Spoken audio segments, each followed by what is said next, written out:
that's become kind of the question and the guesses that everybody seems, that's become the parlor game while you wait around here to do nothing. I particularly like the conversation you had with Lee and some of the other Tea Party people, very sanctimonious about how hard they work, how much they're doing, how they're standing up for the little guy, the American people, and yet, in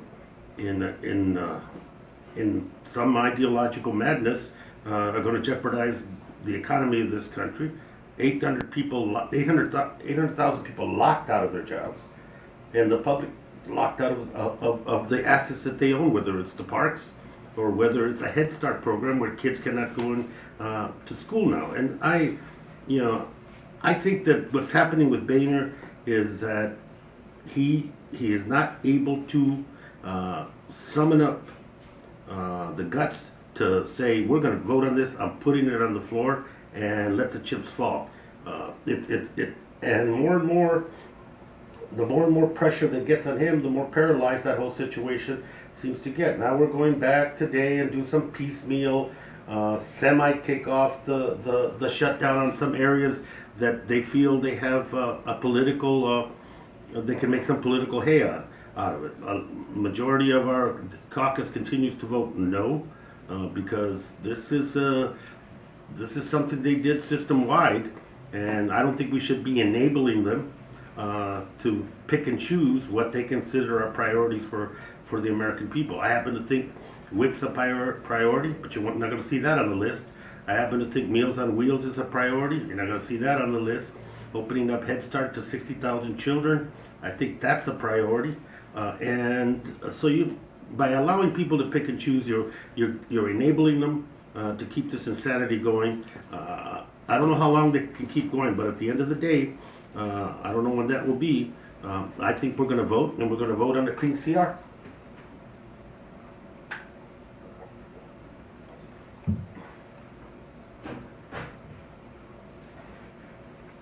No, I think, well, there's negotiate and capitulate, and I think we've capitulated the last budget deal where we locked in cuts. The last budget deal where we set levels that are not good in terms of investment. There's been a considerable amount of give, and it's all been one way. And even on this thing that we're talking about, you are symbolically locking in the sequester levels for 6 weeks, even in this clean CR. I think there's a kind of reached a tipping point, and I'm glad that the president, our president, is saying no.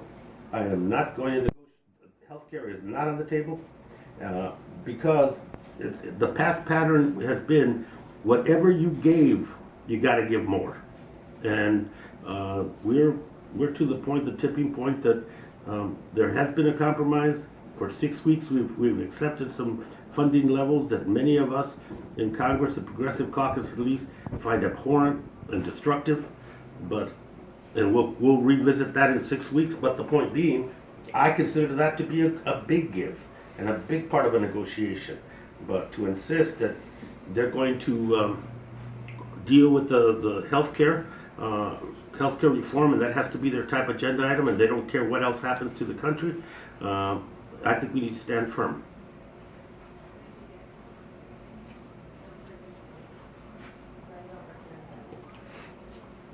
I do too.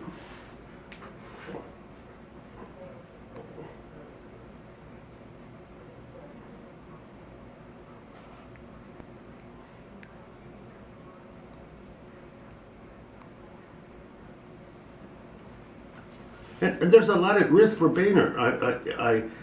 Within his own caucus, there are Republican colleagues that are saying we have to vote on this clean CR and get it out of the way. And if you continue to bend to these 30, 40 extremist Tea Party in there that have been driving the agenda for Boehner, I think Boehner, if he stands up to him in his caucus, I think he's going to have the majority. But it requires him to stand up to him.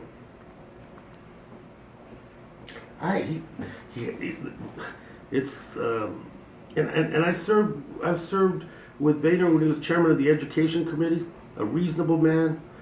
Ironies of all ironies, helped me expand Head Start and Migrant Head Start and Native American Head Start when he was chairman of that committee in a piece of legislation that we worked with him.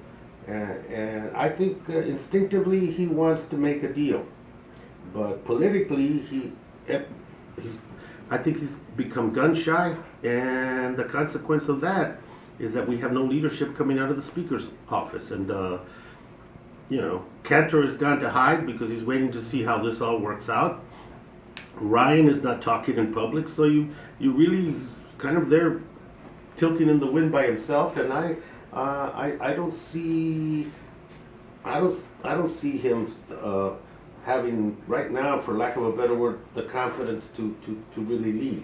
But what's going to happen is that the public outcry is going to get louder and louder, and at some point his own caucus will drive him to make a decision.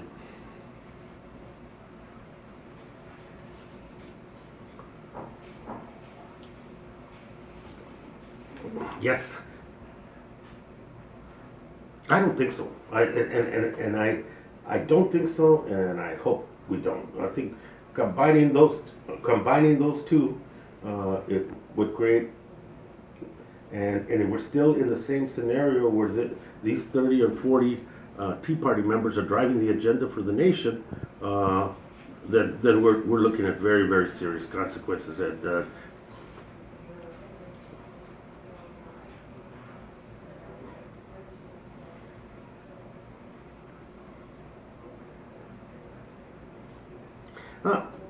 I'm concerned about it, but much of the effort that's going on along that border is exempted during this process, and so that exemption is allowing whatever assets and security personnel and to remain and to be on duty and to be doing that job. So